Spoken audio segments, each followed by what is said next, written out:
네, 이번 시간에는 2회 폐기물 문제 풀어드리겠습니다. 36번. 폐기물 파쇄 전후 입자의 크기와 입자 크기 분포를 이해하는 것은 폐기물 특성을 파악하는 데 매우 중요하다. 대표적으로 사용하는 특성 입경에 동그라미 쳐주세요. 특성 입경은 무게 기준으로 몇 % 통과시킬 수 있는 채눈의 크기를 말합니까? 내가 폐기물을 떠왔어요. 그래서 이렇게 채로 쳐요. 여기는 채 구멍이 큽니다. 밑으로 갈수록 채 구멍이 점점 작아져요. 그래서 맨 밑에는 아주 작은 그런 채가 있는데, 그런 다음에 내가 폐기물을 갖다가 여기다 넣어요. 그러면 큰 것들은 이 위에 걸리겠죠.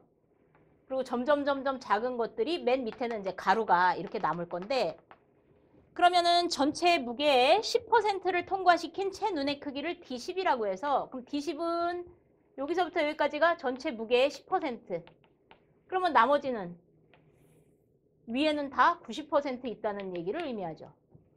그래서 채 10%를 통과시킨 채 눈의 크기를 유효입경이라고 합니다. 유효입경.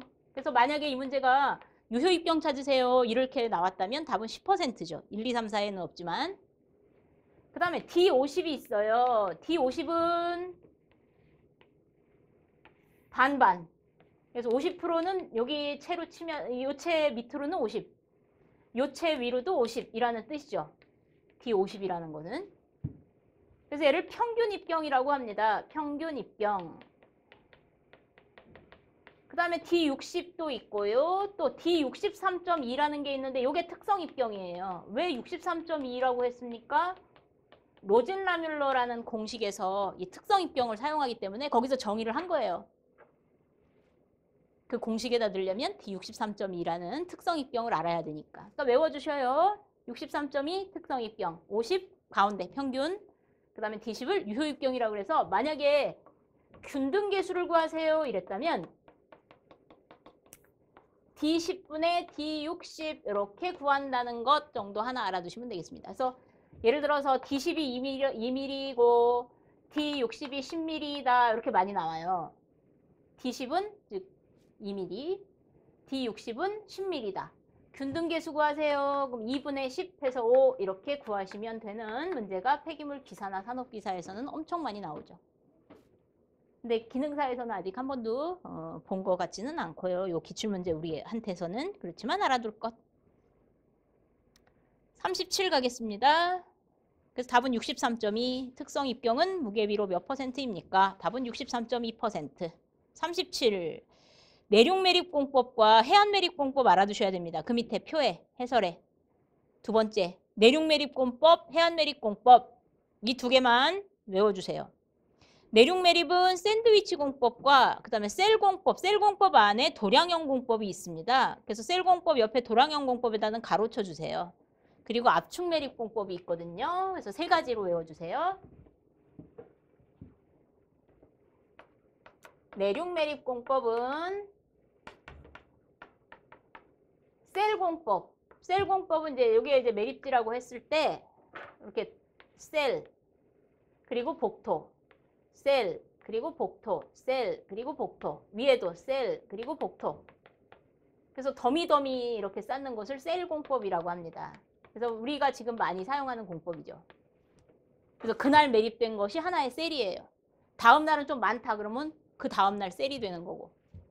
그래서 이거 셀공법이라고 하고, 그 다음에 샌드위치. 샌드위치는 여러분들 샌드위치 먹는 거 빵 하나, 잼 하나, 상추 하나 이런 식으로. 그래서 샌드위치 공법은 쓰레기 하나, 복토 하나, 쓰레기 하나, 복토 하나 이렇게 하는 게 이제 샌드위치 공법. 마치 샌드위치처럼 생겼죠. 그 다음에 압축 매립 공법은 너무 이제 매립지가 적어요. 그럴 때 그림을 좀 잘 못 그리는데 여기 불도저를 이용해서 왔다리 갔다리 하면서 꽉꽉 압축시키는 거예요. 꽉꽉. 그래서 이것을 압축 매립 공법이라고 합니다.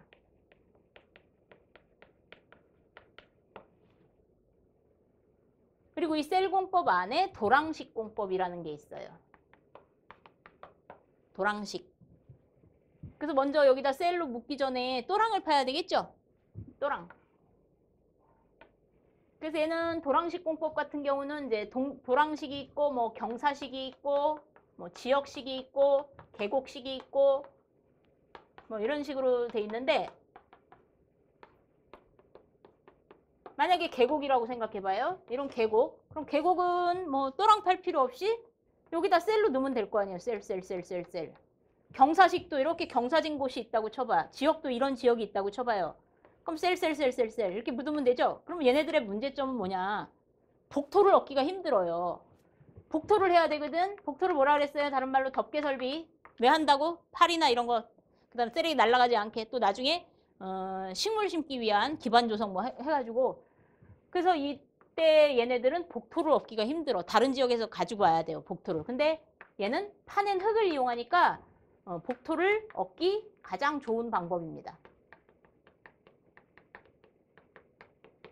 복토 얻기 가장 좋은 방식 그러면 이 또랑식. 왜? 파낸 흙 이용하면 되니까. 다른 애들은 파낸 흙이 없으니까 다른 지역에 가져와야 돼요. 흙을. 근데 도랑식은 자기네들이 또랑 팔 때 파낸 흙을 이용하기 때문에 그걸 갖다가 복토로 쓰면 되니까 아주 좋은 방식이다.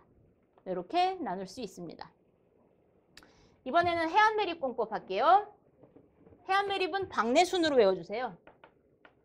요즘 해안매립 할 수 있습니까? 없습니까? 없어요. 런던 협약에 의해서 바다에다가 유해 폐기물을 묻지 말자. 그래서 지금은 없죠. 그래서 이 해안매립 공법은 외울 때 박내숭 아니라 박내순 이렇게 외워주세요. 박내숭 아니고 박내순. 박층 흙뿌림 공법이라고 있습니다.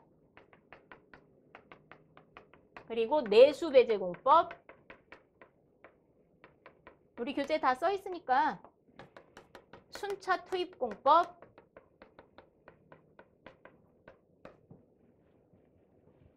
그러면 박층 흙뿌림 공법은 밑이 뚫린 바지선을 이용합니다. 밑 뚫린 바지선. 여러분들은 이제 제목 정도만 알아두시면 되거든요. 근데 뒤에 문제에서 밑 뚫린 바지선이라는 게 나와요. 그럼 여기서 바다에다 그냥 흙 뿌리는 거예요. 흙뿌림. 제일 안 좋죠. 내수배제 공법은 좋아요. 왜냐면 먼저 댐을 쌓아요. 댐.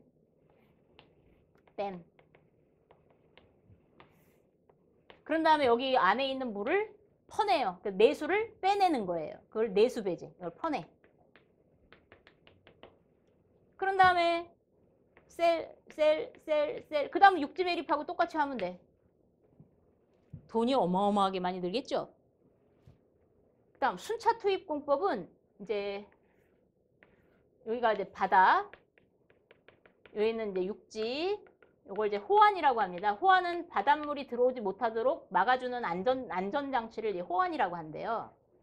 그래서 호환에서부터 하나, 둘, 셋 순차적으로 1, 2, 3, 4 이렇게 묻는 먼 바다까지 그것을 순차적으로 투입한다 그래서 순차 투입 공법이라고 합니다. 밑 뚫린 바지선 나오면 뭘 찾으시라고? 박층 흙뿌림 공법 뒤에 문제 나올 거예요.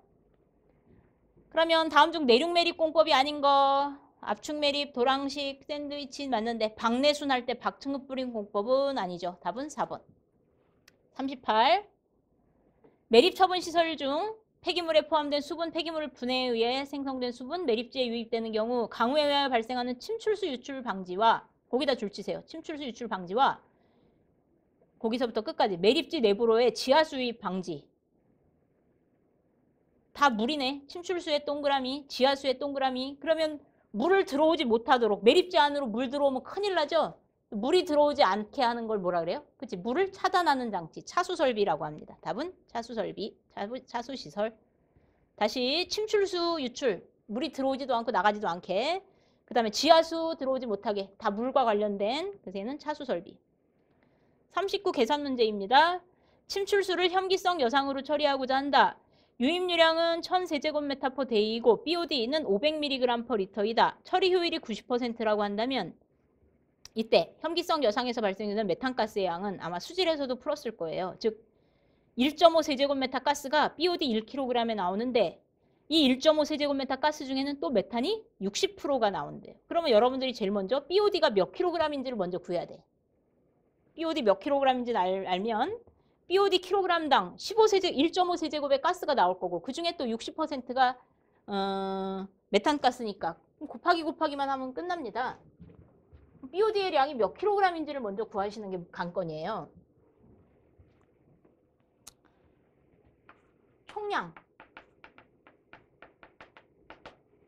총량은 유량 곱하기 농도입니다.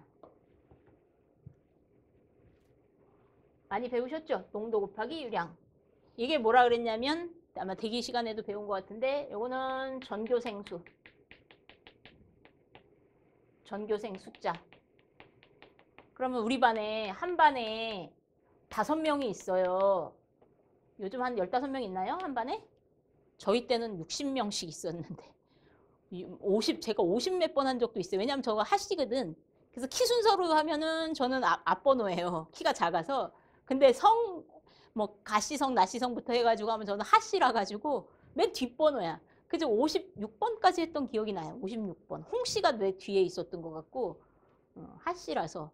요즘은 이제 한 15명 되나요? 한 20명도 안 되는 학교들이 많죠. 그래서 한 반에 15명. 이게 바로 농도예요. 한 반에 15명. 근데 우리 학교에는 10반 있어. 이게 바로 유량이에요. 10반. 그러면 약분하면 전교생 150명 이렇게 되겠죠. 이것을 총량이라고 합니다. 유량 곱하기 농도. 그래서 10반 우리 학교에 10반이 있다. 그러면 학교의 전교생 숫자가 얼마 있는지가 나오겠죠. 이것을 총량이라고 해요. 그럼 얘도 마찬가지예요. 유량이 얼마냐면 1000세제곱미터 데이가 있는데 이 중에 BOD가 이게 농도 500mg/L 이게 농도에 500mg/L가 있어요. 근데 답이 원하는 건 킬로그램을 원하거든. 그럼 킬로그램으로 바꿀까요? 500mg/L는 여러분들 뭐 외우시면 편하고 얘를 kg/세제곱으로 하면 곱하기 10의 마이너스 3승 하시면 됩니다. 그래서 0.5, 즉 나누기 1000 하시면 된다고. 이거 하나 외워주면 편하죠. 그래서 500을 kg/세제곱으로 하면 나누기 1000, 다른 말로 곱하기 10의 3승 한다고. 그리고 농도 이렇게 해서 단위 바꾸기로 많이 사용합니다. 그래서 오늘 하나 외워주시면 편해요. 만약에 톤/세제곱으로 바꾸고 싶다. 그럼 역시 곱하기 10의 마이너스 3승을 합니다. 그럼 0.5 곱하기 10의 마이너스 3승하면 0.0005예요. 이렇게. 그러면 톤으로도 바꿀 수 있고 킬로그램으로도 바꿀 수 있고. 그래서 하나 외우시면 편한데 그러면 여기다 집어넣어 볼게요.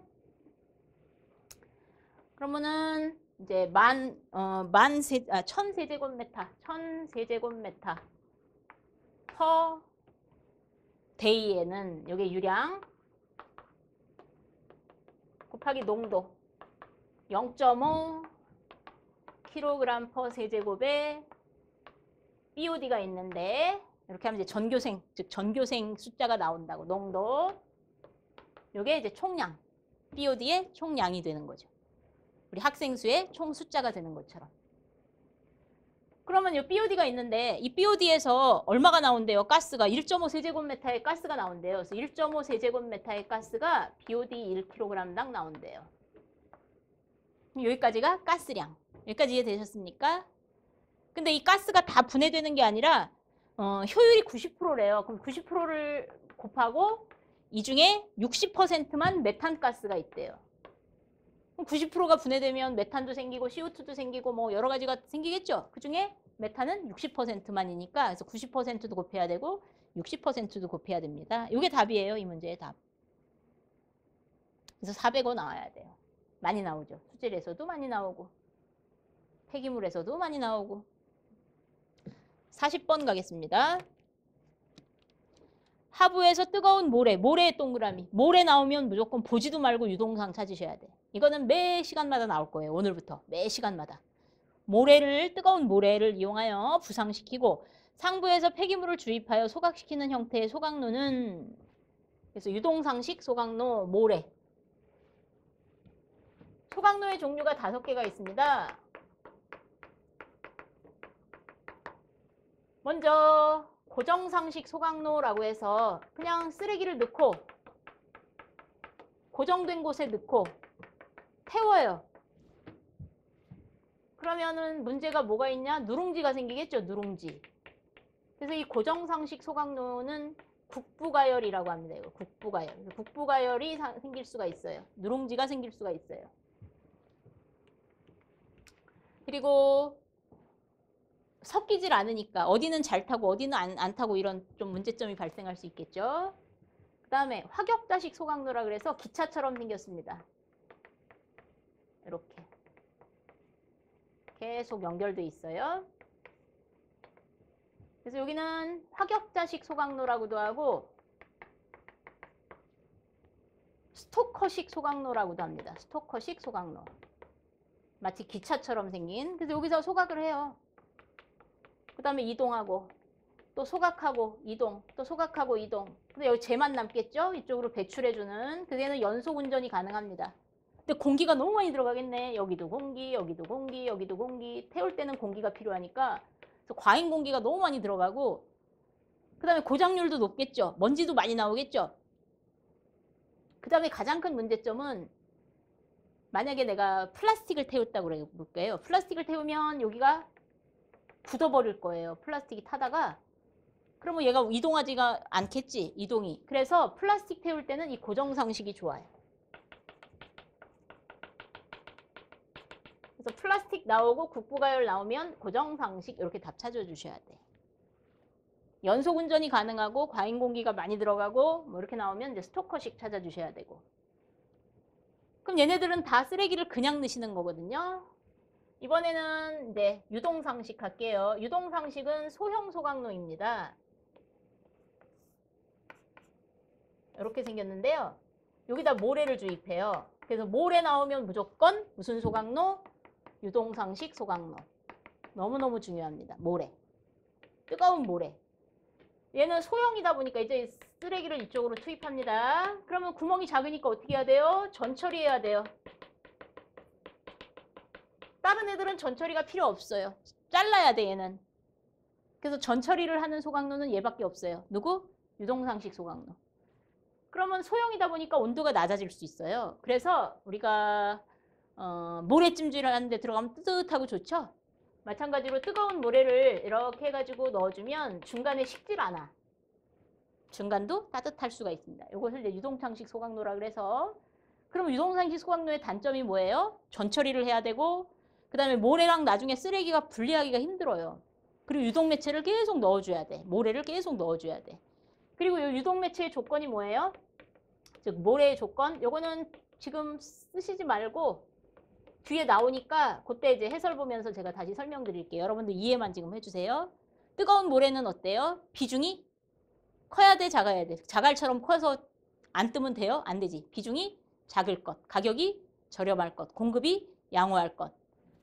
그 다음에 불활성이어야 돼요? 활성이어야 돼요? 활성이라는 것은 화학 반응을 한다는 얘기고 불활성은 화학 반응을 하지 않는다는 얘기인데 그치? 모래는 화학 반응을 하지 않죠? 그래서 불활성이어야 되고 또 가장 중요한 거는 융점, 즉 녹는 점. 모래 잘 녹아요? 안 녹아요? 안 녹아. 안 녹는 애들을 융점이 높다라고 하고 플라스틱처럼 잘 녹는 애들은 융점이 낮다라고 표현합니다. 그럼 얘는 융점이 높아야 되겠죠. 잘 녹아서 흘러내리면 안 돼요. 그런 것들이 뒤에서 유동매체의 구비 조건으로 나올 겁니다. 그때 다시 설명하기로 하고 그래서 유동상식 소각로는 이렇게 생겼다는 거. 그리고 로타리 킬른이라고 해서 회전로식 소각로가 있어요. 이렇게 돌아가는 거. 뺑글뺑글 돌아가는 거. 그래서 얘를 회전로식 소각로라고 합니다. 다른 말로는 로타리 킬른이라고 해요. 로타리가 뭐예요? 이렇게 돌아가는 길. 로타리 킬른. 돌아가는 길. 그래서 뺑글뺑글 돌리는데 이거 어디서 많이 봤어요? 시멘트 차. 시멘트가 굳을까봐 따뜻하게 하면서 이렇게 돌려요. 그래서 얘는 슬러지 처리할 때, 즉 수분이 많은 그런 거 건조시킬 때 많이 사용합니다. 그래서 열 효율은 좀 낮아요.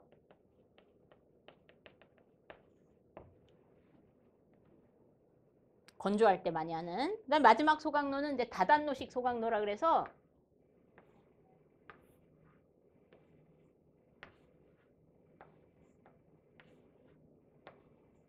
여기서부터 넣는 거예요. 그러니까 소각하고 밑으로 이동시키는 거죠. 역시 가동 부분이 많은 애요. 그래서 밑으로 계속. 그래서 얘는 고장률이 높습니다. 이 화격자도 마찬가지고 얘도 마찬가지고 고장률이 높아요.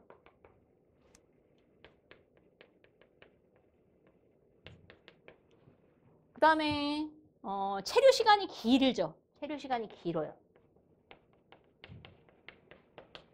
그러니까 휘발성 물질들은 다 휘발해버리면 안 되겠죠. 그래서 얘는 비휘발성 물질, 즉 휘발성 물질 처리에는 적합하지 않습니다. 부적합. 중간에 다 체류 시간이 긴데 중간에 다 없어져 버리면 안 되겠지. 그래서 이런 특징들 몇 가지 했는데 조금 자세한 거는 이제 뒤에서 하나하나씩 나올 때 그때 다시 해드릴게요. 그래서 모래 나오면 무조건 보지도 말고 못 찾으시라고 모래에 동그라미 치시고 모래 이제 계속 나올 거예요. 그러면 유동상식 찾을 것. 41. 어느 슬러지 건조상의 길이가 40m, 폭이 25m, 여기에 30cm 깊이로 쓰레기를 주입할 때 건조기간 중 슬러지의 부피가 70% 감소했다. 살 빼가지고 70% 감소했다. 그럼 남는 양은 얼마? 70% 감소의 밑줄. 남는 양 30%라고 써주세요. 그러면 얘는 남는 양 물어보는 거예요. 건조된 후 슬러지의 부피, 즉 남는 양은 얼마냐? 그러면 부피는 가로 곱하기, 세로 곱하기 높이 해야죠.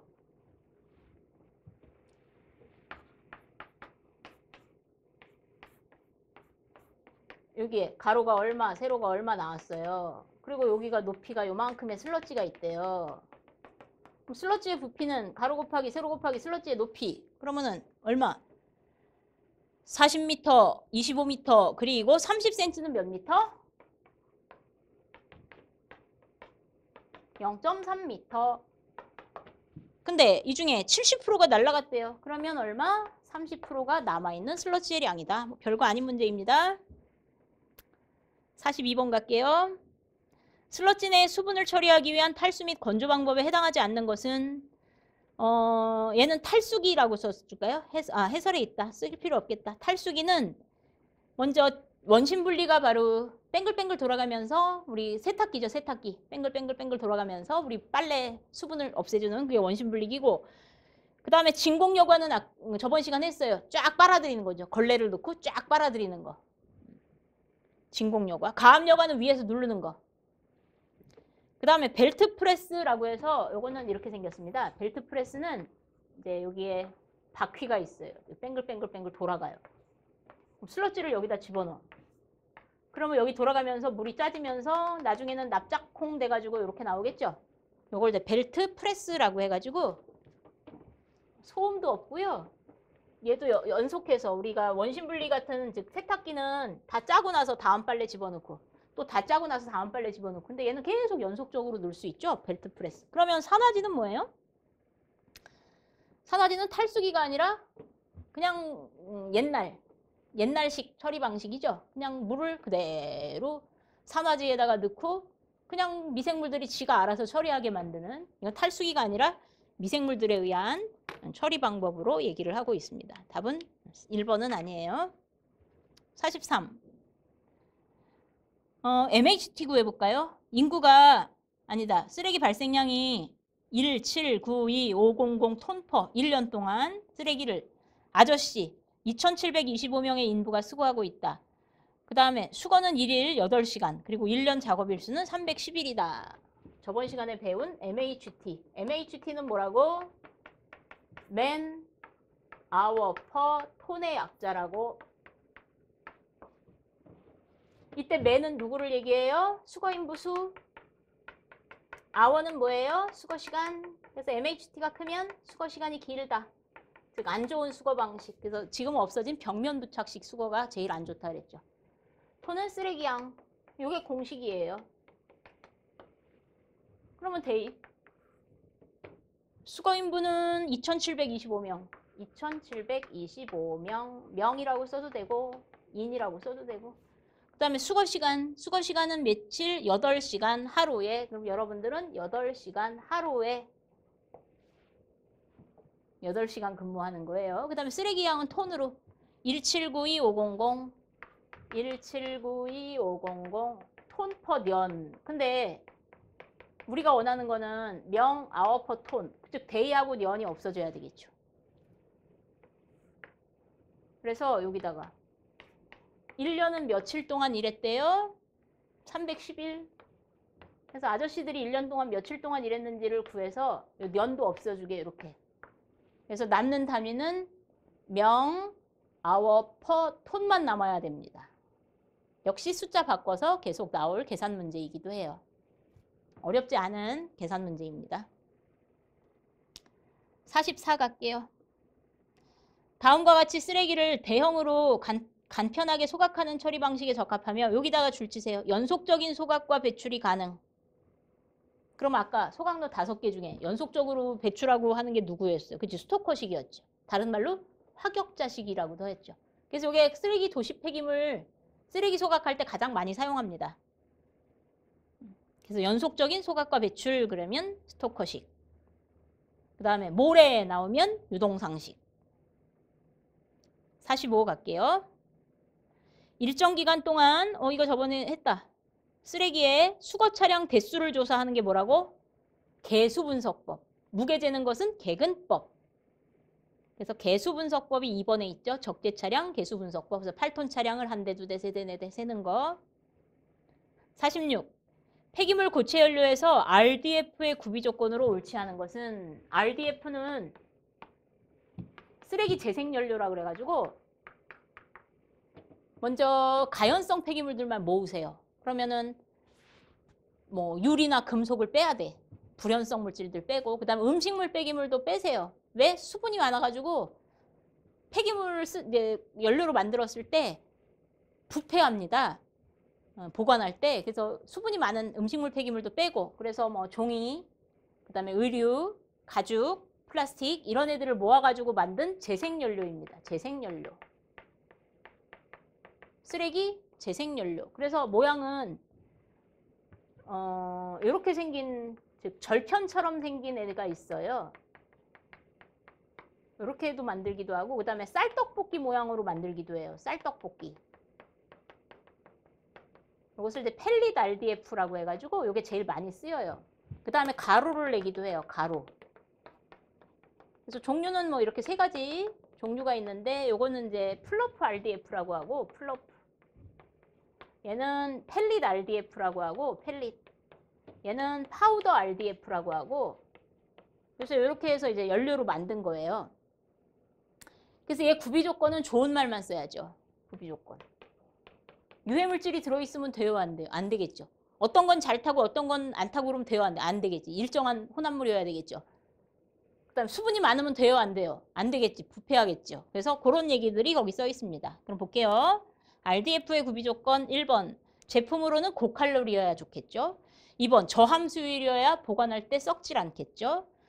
연소재 발생량도 적고 대기오염 발생량도 적고 균일해야지 얘만 잘 타고 쟤는 안 타고 그러면 안 되겠죠. 저장 수송이 편리할 것. 기존의 고체 연료 사용 연소기구로서도 사용할 수 있을 것. 그래서 2번이 틀렸습니다. 함수율이 높으면 썩는다니까. 보관할 때 함수율은 낮아야 한다. 47. 고위발열량, 저위발열량의 관계식은 이때 저위발열량을 LHV로 하시오. 그럼 LHV는 2번. HHV에 왜 6W만 있지? 수소가 없으니까. 우리가 알고 있는 공식은 뭐예요? 저위발열량은 고위발열량 빼기 6에 9H 플러스 W라는 공식 알고 있는데 수소가 없으니까 그냥 6W. 그리고 저위발열량을 얘는 LHV, 고위발열량을 HHV라고 이제 기호로만 바꾸라 그랬으니까 요거 찾으면 되겠죠. 48. 폐기물 파쇄작용이 일어나게 되는 힘의 종류 3가지 종류와 관계없는 것은 3가지니까 잘 나오겠네요. 파쇄기. 파쇄는 어디서 해요? 적환장에서. 48 맞나요? 파쇄에 작용하는 힘 3가지. 충전압 이렇게 외우세요. 충전압. 충격식 파쇄기. 전단식 파쇄기. 압축식 파쇄기. 그래서 자세한 설명 역시 뒤에서 문제 나오면 그때 해드리긴 하는데 충격식 파쇄기는 햄머, 망치, 망치로 쿵, 망치로 쿵 이렇게 해서 파쇄하는 거고 전단식 파쇄기는 대패 삼겹살 그래서 고기를 잡고 칼로 쓱싹 쓱싹 쓱싹 이렇게 파쇄하는 거. 압축식 파쇄기는 이제 차 파쇄하는 걸 뭐라고 하지? 폐차장. 위에서 꾹 눌러가지고 이런 파쇄기가 있습니다. 그래서 얘 둘을 비교하는 거 뒤에서 해드리겠습니다. 충격식 파쇄기와 전단식 파쇄기 비교하는 거를 뒤에서 해드릴게요. 그럼 아닌 거 원심력은 아니에요. 49. 폐기물을 파쇄시키는 목적이 뭐라 그랬죠? 해설 보세요. 밀도 증가, 다른 말로 겉보기 비중 증가. 그 다음에 입자 크기의 균일화, 그 다음 비표면적 증가, 유기물 잘못 쓴 거 아니라 했지. 유가물, 가연성 있는 폐기물. 나는 비계 안 먹어. 비계 떼고. 나는 살코기만 먹어. 그럼 살코기만 분리회수할 수 있습니다. 그럼 목적이 아닌 거 1번. 분리 및 선별을 용이하게 한다. 3번. 부피를 감소시켜 수송 효율을 증대시킨다. 4번. 비표면적이 넓어져서 소각을 용이하게 한다. 2번. 매립 후 빠른 집안 침하를 유도한다. 아니라 오히려 집안 침하가 안 됩니다. 파쇄를 해서 넣으면. 그 다음에 50. 다음 중 슬러지 계통도 어떻게? 맨 맏형이 농이라 그러지. 농. 그 농축이 있는 게 1번밖에 없어서 답은 1번이에요. 농, 안은 없잖아. 안이라는 동생은 없어도 개, 탈, 개량, 탈수, 건, 연, 최. 그래서 연소가 바로 다른 말로 소각. 그래서 농축이 맨 앞에 있는 것만 봐도 1번이 답입니다. 농축이 맏형이라 그랬어요. 51. 다음 중 분뇨. 분뇨는 똥오줌이라 그랬는데 사람이 두 번째 주 우리나라 성인이 1인당 1일 평균 분뇨량이 얼마일까요? 한국 사람은 쓰레기 발생량도 1kg이고요. 우리나라 대한민국에서 한 사람이 하루에 1kg 정도씩 내보냅니다. 분뇨도 1kg. 근데 분뇨는 비중이 1이라 킬로그램이 리터와 같아요. 그래서 얘랑 똑같아. 쓰레기 양도 1kg 나오고 분뇨도 1kg. 다른 말로 1리터 나옵니다. 그래서 답은 2번 찾아주세요. 52.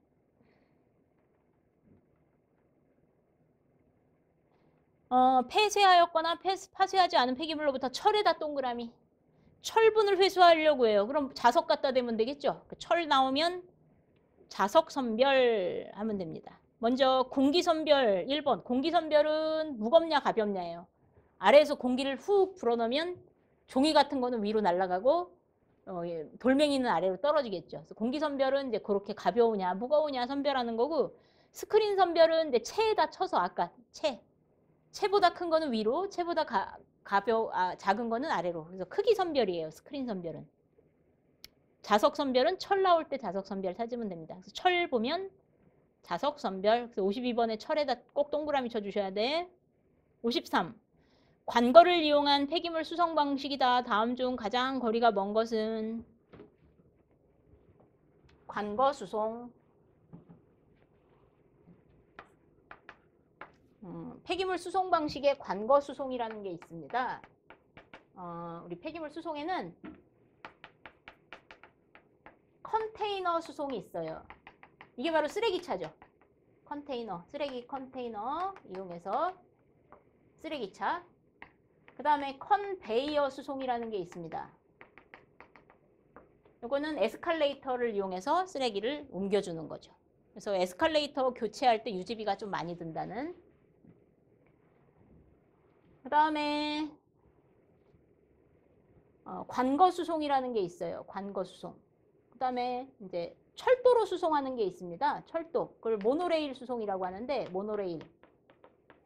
이거는 이제 철도를 이용한 수송 방식, 모노레일. 그래서 얘는 쓰레기차. 얘는 에스컬레이터. 에스컬레이터. 얘는 철도 이용한 수송. 모노레일 수송. 그리고 관거 수송이라는 게 있는데, 관거 수송은 파이프라인 수송이라고도 합니다. 파이프라인 수송. 그래서 어디에 맞냐? 이게 잘 사는 아파트, 아주 좋은 아파트, 쓰레기, 그러니까 아주 좋은 아파트, 거기에서 이제 막 일하다가 각 가정집에도 있죠. 그 뚜껑 열고 거기다 쓰레기를 싹 버려요. 아니면은 문 앞에 있죠. 열고 쓰레기를 버리고. 이렇게 관거 수송이에요. 그 관을 따라서 쭉 가가지고 중간에 모아가지고 다시 가는 그런 게 이제 관거 수송으로. 그래서 얘는 집이 띄엄띄엄 있을 땐 사용 못해. 그래서 집들이 많을 때, 그래서 그런 지역. 그리고 돈이 어마어마하게 많이 들겠죠. 이 관거수송 같은 경우. 그래서 이 관거수송은 크게 이제 그래서 거리가 짧을 때만 사용하고 밀도가 높을 때만 사용합니다. 세 가지가 있는데요. 공기수송이 있어요. 그리고 슬러리 수송이 있고요. 그다음에 캡슐 수송이라는 게 있습니다. 공기 수송은 이제 미는 거죠.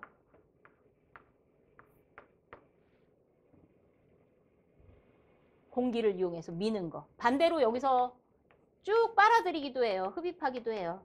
그러니까 두 가지가 있어요. 이렇게 흡입하는 방식이 있고 여기서 이제 미는 방식이 있어요. 미는 방식. 이렇게 해서 공기를 이용해서 미는 방식, 그다음에 쭉 빨대로 빨아들이는 것처럼 이렇게 빨아들이는 방식이 있어서 얘는 장거리 수송이 곤란해요. 슬러리 수송은 이제 물에다 띄우는 거예요. 물에다가 쓰레기를 여기 물, 쓰레기. 그다음에 캡슐 수송 방식은 똑같은데 물에다 띄우는데 쓰레기를 캡슐에 싸가지고 물에다 둥둥 띄우니까 얘는 더 먼 거리까지 갈 수 있겠죠. 그래서 이 공기 수송하고 슬러리 수송 같은 경우에는 적환장이 필요해요. 왜? 먼 거리까지 갈 수가 없어요. 근데 이 캡슐로 가면은 먼 거리까지 갈 수 있겠죠. 쓰레기가 뭐 풀어지거나 이러지 않겠죠. 그래서 얘는 적환장이 필요가 없습니다.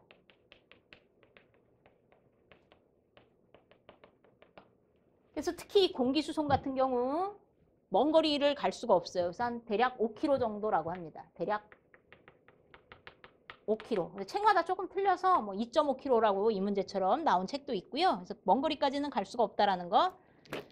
그래서 관거 수송 방식은 1번 폐기물 발생 지역이 높은 데에만, 집이 띄엄띄엄 있으면 비경제적입니다. 높은 데에만 사용할 수 있는 아파트 단지 이런 데, 잘 사는 아파트 단지 이런 데 많이 사용하고 있고, 가설후에는 경로 변경이 곤란하며, 그 다음에 3번이 틀렸다고 25km 이상의 장거리 수송할 수 없습니다. 현실성이 없어요. 이게 틀렸고요. 큰 폐기물은 파쇄, 압축, 전처리를 해야 됩니다. 냉장고 넣을 수 있어요? 없어요. 그래서 냉장고 넣고 싶으면 파쇄해서 넣어야 돼. 또 반지가 쏙 빠졌네? 찾을 수 있어요? 못 찾아요. 그 다음에 제일 위험한 게 있습니다. 범죄 사고가 많이 날 수 있죠. 여러분들 좀 끔찍하나? 토막살인. 너무 끔찍해. 더 이상 얘기는 안 하겠게요. 그래서 범죄, 투입구를 이용한 범죄 등의 위험도 있을 수가 있습니다. 그래서 여기 장단점 볼게요. 장점, 유지관리, 수송 능력 등을 비교했을 때 가장 우수한 방법이고 자동화, 무공해와 안전화가 있으며, 단점은 높은 설비비, 그래서 장거리 이동이 곤란하다. 2.5km 정도가 경제적이다. 그러니까 5km 정도까지는 봐줍니다. 잘못 투입된 반지나 이런 물건은 회수가 곤란하다. 쓰레기 발생 밀도가 높은 지역에만 사용할 수 있고, 그 다음에 전처리해서 넣어야 된다는 것도 하나 써주시고, 그 다음에 투입구를 이용한 범죄 사고 등의 위험도 있을 수 있다. 54.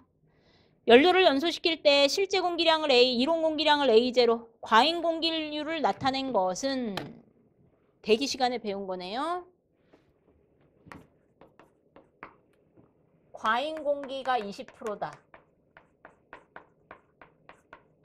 이 얘기는 공기비가 1.2배, 즉 필요 없는 공기를 1.2배 많이 넣었다 이 뜻이죠. 그래서 공기비 공식이 어떻게 돼요? M이라고 해서 공기비 M은 A0에 비해서 A를 몇 배 많이 넣냐 이렇게 대기 시간에 배웠습니다. 그래서 A0가 100, A가 120, 그러면 120배, 즉 1.2배 많이 넣었다 이렇게 나오는 거죠. 그럼 과잉 공기율은 뭐냐? A0에 A 빼기 A0, 즉 요게 이제 과잉 공기량. 그림으로 그리면 내가 이만큼 필요했어요, 공기가. 내가 이만한 옷을 입어야 되는데 엄마가 이따만한 옷을 사오신 거예요. 그럼 이 빗금친 부분은 필요 없는데 더 사온 거죠? 과잉으로. 그래서 A 빼기 A0는 필요 없는데 더는 과잉 공기량. 그래서 과잉 공기율이라는 것은 A0분의 과잉 공기량 한 것입니다. 그래서 답은 2번. 이렇게 다 외워주시면 되고요. 55. 에탄가스 1세제곱이 완전 연소할 때 필요한 이론 공기량은 대기 시간에 배웠는데 메탄 어떻게 써요? CH4. 그래서 제가 대기 먼저 보고 오시라고. 수질 먼저 보고 오시라고. 에탄 어떻게 써요? C2H6. 프로판 어떻게 써요? 부탄 어떻게 써요? 옥탄 어떻게 써요? 이 5명 외우셔야 돼. 프로판. 탄소가 하나씩 늘어가야지. C3. 부탄, C4. 수소는 2개씩 늘어가야죠. 8개, 10개. 옥탄은 도레미파솔라시도 하라 그랬어요. 8개 음반. 그래서 얘는 욕 나온다 그랬죠? C8. H18. 이렇게 욕하시면 안 돼. 어떻게 하라 그랬어요? C8, H18. 이게 휘발유라 그랬잖아요. 그러면 에탄이면 얘네. 그래서 연소 반응식도 썼는데 산소랑 만나서 탄소 있는 만큼의 CO2, 수소 있는 만큼의 물, 여기도 CO2 물, CO2 물,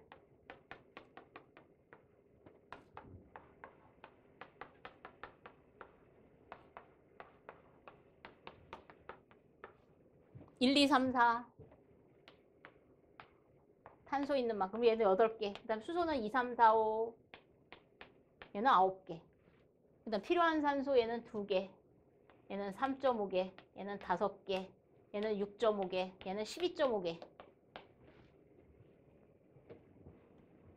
그러면 두 번째 요 에탄이 탈 때 공기량을 구하시오. 이론 공기량은 A0라고 해서 산소의 개수 나누기 0.2라고 했죠? 그럼 산소가 몇 개예요? 3.5개. 기체 연료는 개수 세면 된다고. 나누기 0.2라면 끝난다고. 만약에 프로판 그럼 5개 나누기 0.1. 부탄 그럼 6.5 나누기 0.1. 옥탄 그럼 12.5 나누기 0.1. 이렇게 하시면 돼요. 3회 가겠습니다. 36번. 다음 중 수분 및 고용물 함량을 측정하기 위한 실험기구. 수분 고용물을 어떻게 하라 그랬어요? 수분 고용물은 여기다가 채워 넣고 무게재라 그랬죠. 얼마로? 105에서 110도씨로. 그래서 건조를 하면 수분은 날아가고 고용물은 남아있을 거 아니에요. 그래서 무게재는 거예요. 그럼 필요한 게 접시 필요하겠죠? 접시. 증발 접시. 그 다음 무게재려면 전자저울 필요하겠죠?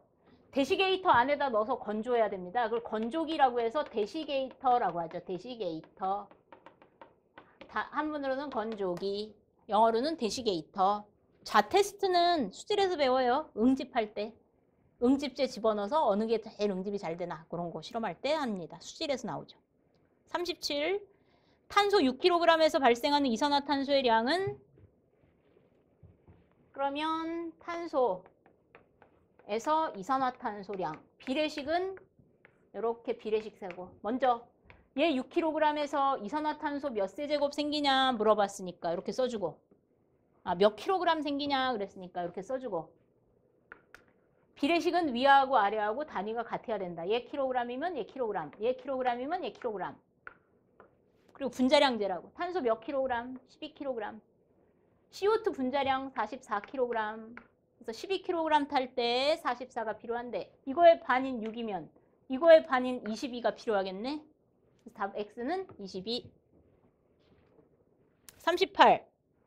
인구가 10만 명이 거주하고 있는 도시에서 1인 1일당 쓰레기 발생량이 평균 1kg이다. 아까 나왔죠? 한 사람이 똥 누는 양도 1리터. 한 사람이 쓰레기 버리는 양도 1kg.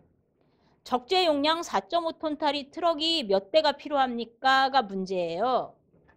여러분들은 지금부터 이제 수거 차량 대수나 뭐 이런 이따가는 수거 횟수 구하는 문제도 나옵니다. 그럴 때 어떻게 하냐면 이렇게 하시면 돼.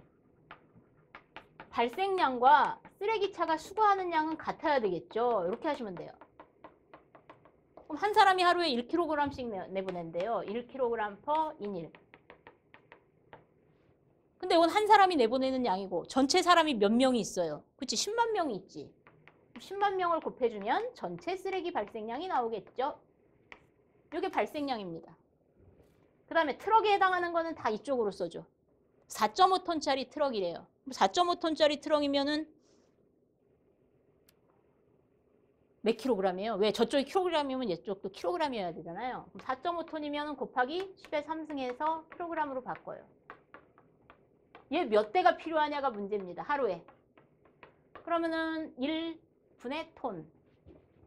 아니 킬로그램으로 바뀌었으니까 킬로그램. 얘도 1분의 킬로그램. 여기 대는 단위가 아니에요. 만약에 뒤에서 운반 횟수를 물어봤다. 그럼 여기 운반 횟수 2회다. 그럼 2회 이렇게 써주면 돼. 운반 횟수 3회다. 그럼 3회 이렇게 써주면 되고. 운반 횟수가 몇 회냐? 그럼 얘를 x로 해서 구해주면 되겠죠. 뒤에서는 운반 횟수 구하는 문제가 나올 겁니다. 되셨죠? 어렵지 않게 푸시면 됩니다. 39번. 다음 폐기물의 감량화 방안 중 폐기물의 발생원에서 발생되지 않고 사전에 조치하는 발생원 대책은 그러니까 쓰레기가 나오기 전에 안 나오게 하는 방법이죠. 1번 적정 저장량 관리. 2번 과대 포장. 그러면 쓰레기가 발생 안 하겠죠. 철저한 분리수거. 그래서 얘네들은 사전 대책이에요. 근데 폐기물로부터 회수 에너지를 이용하는 것, 이거는 사후 대책이라고 써놓으세요. 폐기물이 이제 다 나왔어요. 그럼 여기서 폐기물에서 어떻게 에너지를 회수해서 이용할지 이런 거는 사후입니다. 사후. 40번 RDF는 좋은 말 쓰라고. RDF가 뭐라고? 재생연료. 그래서 유리나 이런 거 먼저 빼요. 탈 수 없는 애들 빼고. 그 다음에 또 뭐 빼라 그랬어요? 음식물 폐기물. 부패가 심한 음식물 폐기물, 수분이 함유도가 높은 그런 애들 빼고.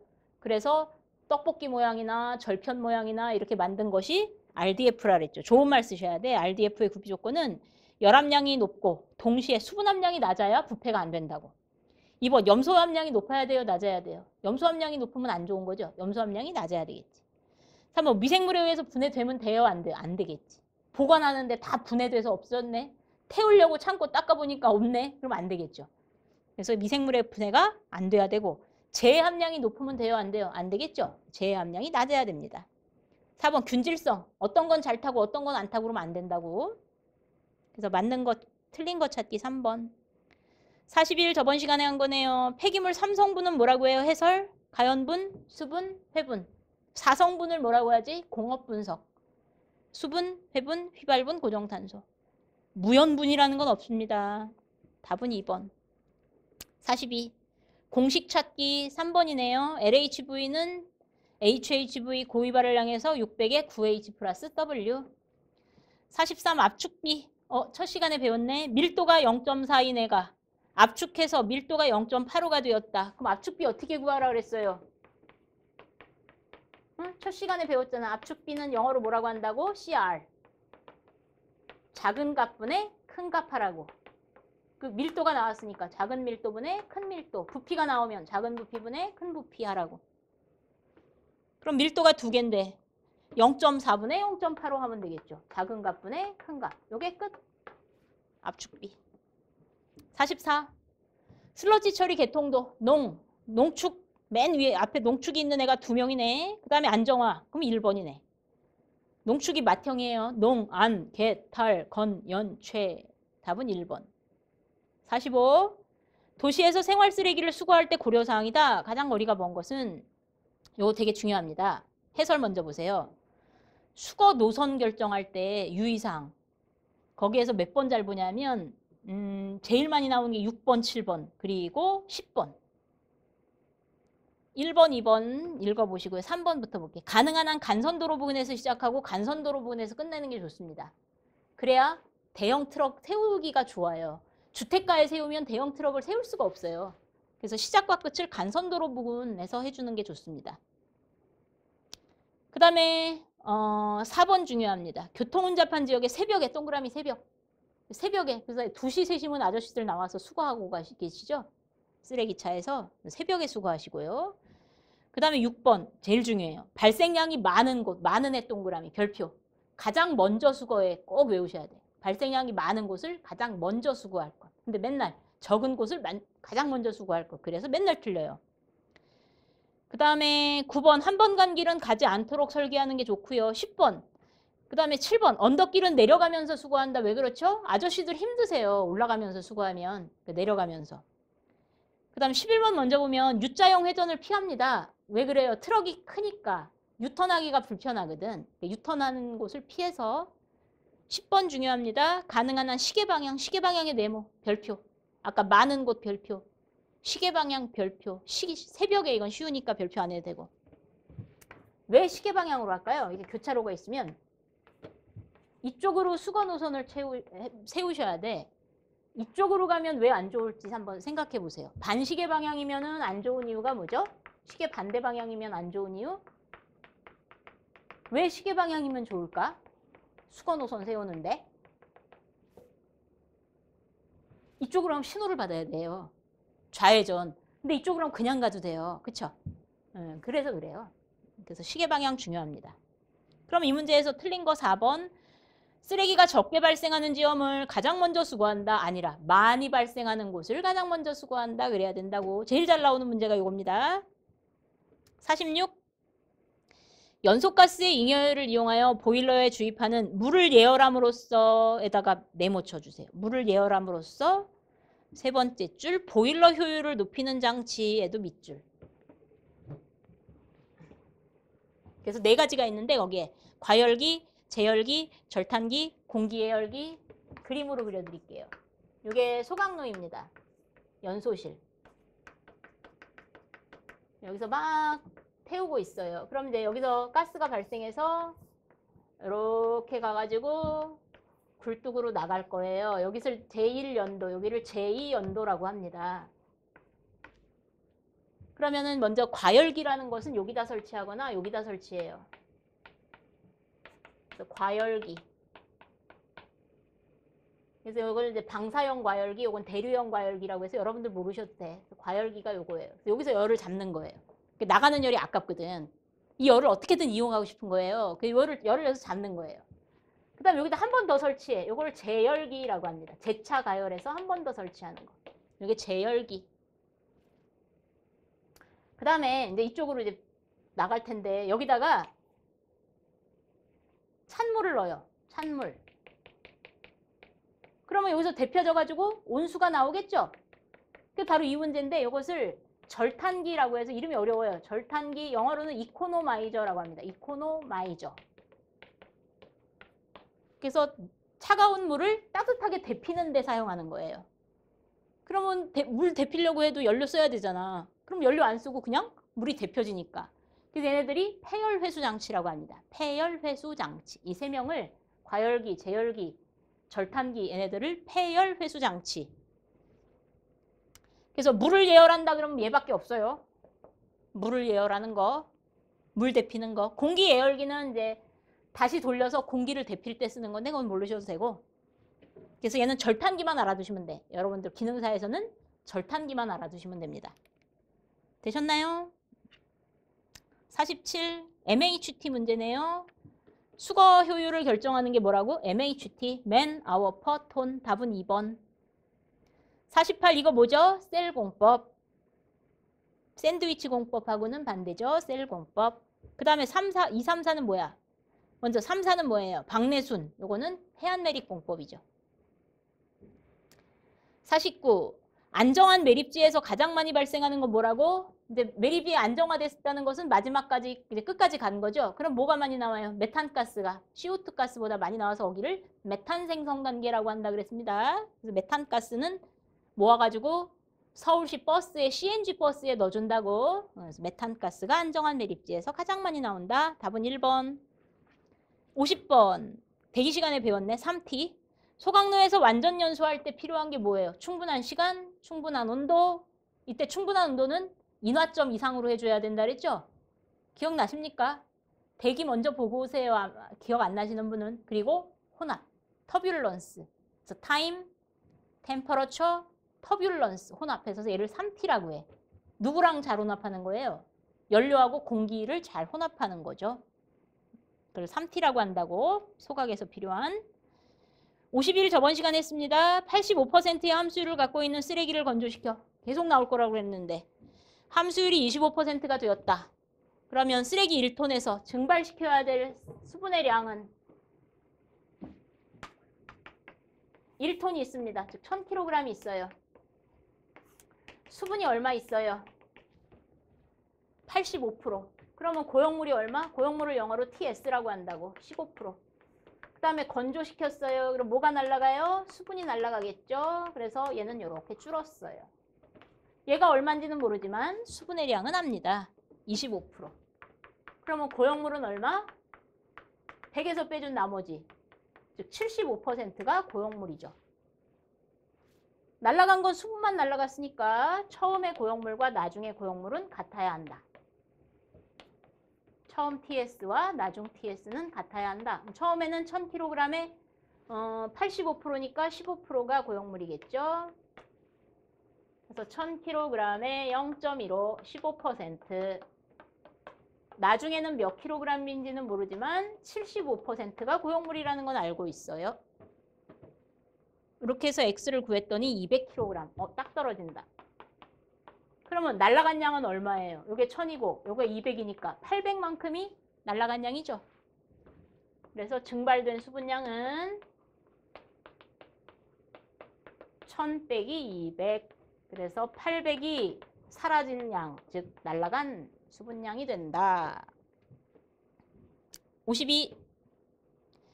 폐기물 분석 시료를 얻기 위한 시료의 축소 방법이다. 다음 중 해당하는 것은 해설. 축소법 3가지. 구획법, 교호사법, 원추 4분법. 원추 8분법은 없어요.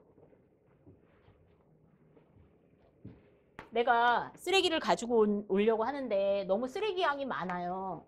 축소시켜서 가지고 와야 돼. 그래서 축소법. 그래서 구획법이 있습니다. 구획법은 쓰레기를 이렇게 직사각형 모양으로 만드세요. 그런 다음에 가로 4등분, 세로 5등분 하세요. 그럼 20개네. 이 문제의 답이기도 하죠. 케이크 자르듯이 잘라. 그래서 20등분해서 조금씩 떠오시면 돼. 내가 원하는 만큼. 그것을 구획법이라고 합니다. 구획을 나눴다. 그래서 구획법. 그 다음에 이제 교호사법이라는 게 있습니다. 먼저 쓰레기를 이렇게 싸놓은 쓰레기를 이쪽으로 옮기세요. 왜 옮길까요? 섞이라고. 옆에 있는 걸 한 번 더 이쪽으로 섞이라고. 그런 다음에 이렇게 역시 직사각형 모양으로 만드셔서 요 네 귀퉁이를 또 모아. 그럼 요만하게 되겠죠. 그런 다음에 또 똑같은 방법으로 처음부터 다시 내가 원하는 양이 될 때까지 계속 해주는 거예요. 그 다음에 원추 4분법. 원추 8분법은 없습니다. 여기까지는 똑같아요. 쓰레기를 옮겨서 섞어주세요. 여기까지는 똑같고. 그 다음에 삽으로 위에를 꾹꾹 누르세요. 쓰레기를. 그럼 이렇게 됩니다. 삽으로 위에를 꼭지점을 꼭꼭 눌러줘. 그런 다음에 케이크 자르듯이 역시 이렇게 4등분을 하세요. 그래서 4분, 4등분. 그런 다음에 이 빗금친대를 모아요.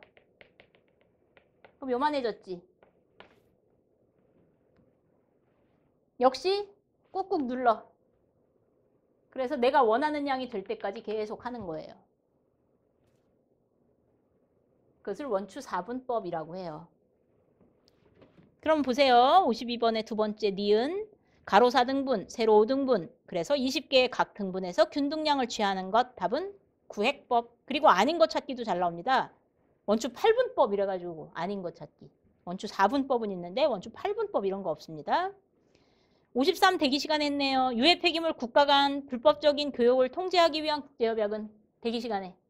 그래서 못 사는 나라 땅 사가지고 잘 사는 나라 폐기물을 묻는다든지 그러면 안 된다고. 그래서 우리나라도 필리핀에 그 유해 폐기물 갖다가 거기서 안 받아주는 바람에 다시 돌아와서 평택항에서 한 몇 달 있었다는 얘기 했었습니다. 그게 바젤 협약이에요. 바젤 협약.